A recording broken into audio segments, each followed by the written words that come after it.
बिस्मिल्लाहिर्रहमानिर्रहीम। आज हम बात करेंगे आर्ट ऑफ डार्कनेस, जो हमारे पास एक नावल है, बल्कि उसको नोवेला कहते हैं। मतलब जो स्टोरी से बड़ा होता है और नावल से छोटा होता है। तो आज हम बात करेंगे इसके थीम की, इसके इम्पोर्टेंट थीम क्या है। ये हमारा पोस्ट कॉलोनियल लिटरेचर का एक बहुत ही अहम नावल है। इसमें से दो क्वेश्चन आ रहे होते हैं, एक लॉन्ग आ रहा होता है और एक हमारे पास शॉर्ट आ रहा होता है। तो आज हम इन शॉर्ट बात करेंगे इसके थीम की। इंशाल्लाह नेक्स्ट वीडियो में जो है वो इन डिटेल इसके करैक्टर्स की और बाकी जो है ऑल हम डिस्कस करेंगे। तो आज हम इसके इम्पोर्टेंट जो थीम है उन पे बात करेंगे। तो पहला जो है कॉलोनियलिज्म है।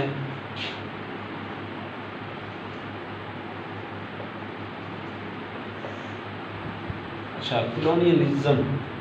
तो कॉलोनियलिज्म क्या होता है? कॉलोनियलिज्म का मतलब होता है, यानी colonialism refers to the practice by which a powerful country controls other countries. यानी कॉलोनियलिज्म को हम आदात भी कह सकते हैं कि ऐसी आदात थी, लोगों ने कॉलोनियाँ बनाई हुई थी। दूसरी जो है वो कॉलोनियों पे, दूसरे लोगों पे अपना जो है वो कंट्रोल जमाने के लिए, उन पे हाइपर होने के लिए। तो ये उस वक्त 19th सेंचुरी में जो था, लोगों का यही पॉइंट होता था कि जो जिस पे भी जो है वो हुकूमत करना चाहता है, वो पहले जाते थे मुल्कों में अपनी कॉलोनियाँ बनाते थे।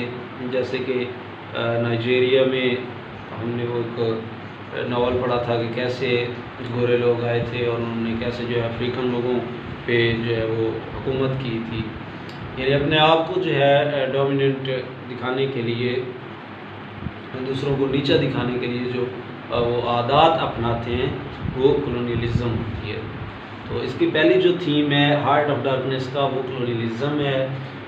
उसके बाद दूसरा जो है हॉलोनेस ऑफ सिविलाइजेशन, या लिख सकते हैं द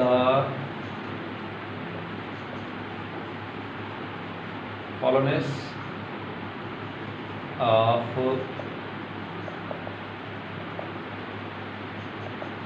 सिविलाइजेशन। तो सेकंड थीम जो इसका है वो द हॉलोनेस ऑफ सिविलाइजेशन है। उसके बाद है जी द लेक ऑफ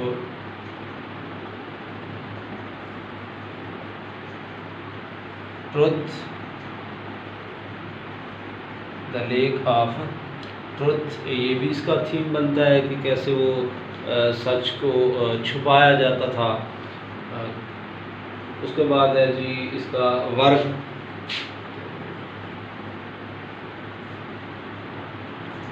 वर्क भी काफ़ी अहम जो थीम है, इसका टॉपिक है कि वो आइवरी का काम करते हैं। मान लो जो है ये हमें स्टोरी, जब हम स्टोरी पढ़ रहे होते हैं तो हमें पता चलता है कि वहाँ पे इम्पोर्टेंट जो है वो आइवरी का जो है वो वहाँ पे वर्क और होता है। आइवरी मीन होता है हाथी के दांतों का काम, कि हाथी के दांत जो हैं वो सेल करना, उसको मतलब आइवरी बिजनेस कहते हैं। तो उस वक्त अफ्रीकन लोग जो थे वो ये काम बड़ा पुरजोर होकर करते थे, बड़ा अहम काम था ये उस वक्त। यानी हाथी के दांतों को बड़े बड़े शहरों में ले जाकर वहाँ पे सेल करना। उसके बाद है जी रॉयसिज्म है।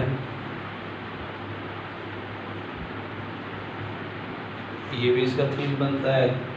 उसके बाद है हाइपोक्रेसी ऑफ एम्पीरियलिज्म। यानी यहाँ पे एम्पीरियलिज्म नहीं है, बल्कि द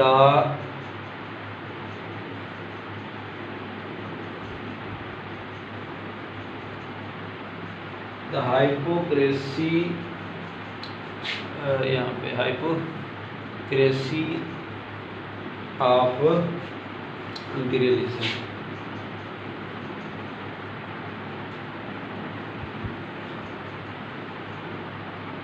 ऑफ एम्पीरियलिज्म। तो ये हमारे पास मेन जो थीम थे वो हमने डिस्कस किए कि पहला कौन सा था, colonialism, hollowness of civilization, the leak of truth, barbarism, the hypocrisy of imperialism।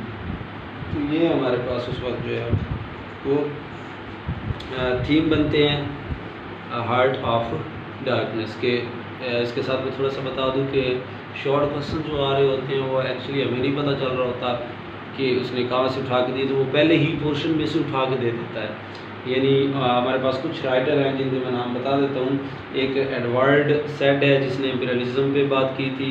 In imperialism उसने जो है वो डिस्कस किया था, ठीक है। उसमें से एक क्वेश्चन उठा रहा होता है, कभी कभी लॉन्ग भी उठा लेता है। उसके बाद एक गायत्री है एक राइटर, उसका भी वो क्वेश्चन उठा रहा होता है, या फ्रेंस फैनन है उसका भी उठा रहा होता है, स्टुअर्ट हॉल है, ओमी के बाबा, सारा सुलेरी।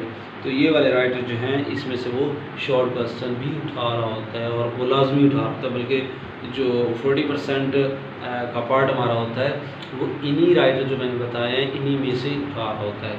तो आज के लिए यही काफ़ी ये बताना था हमने कि थीम जो होते हैं हार्ट ऑफ डार्कनेस के थीम कौन से, क्योंकि इसमें से मोस्टली जो क्वेश्चन आ रहा होता है वो थीम हार्ट ऑफ डार्कनेस का आ रहा होता है, यानी मोस्टली जो क्वेश्चन आ रहा होता है। तो उसमें वो अलहदा भी 10 नंबर में भी पूछ सकता है कि कॉलोनियलिज्म क्या है या रेसिज्म क्या है, द लेक ऑफ ट्रुथ इसकी वजाहत करें, या हिपोक्रेसी ऑफ इंपीरियलिज्म, हमें वहाँ पर पता चल रहा होता है कि ये किस नॉवल से उसने क्वेश्चन उठाया है।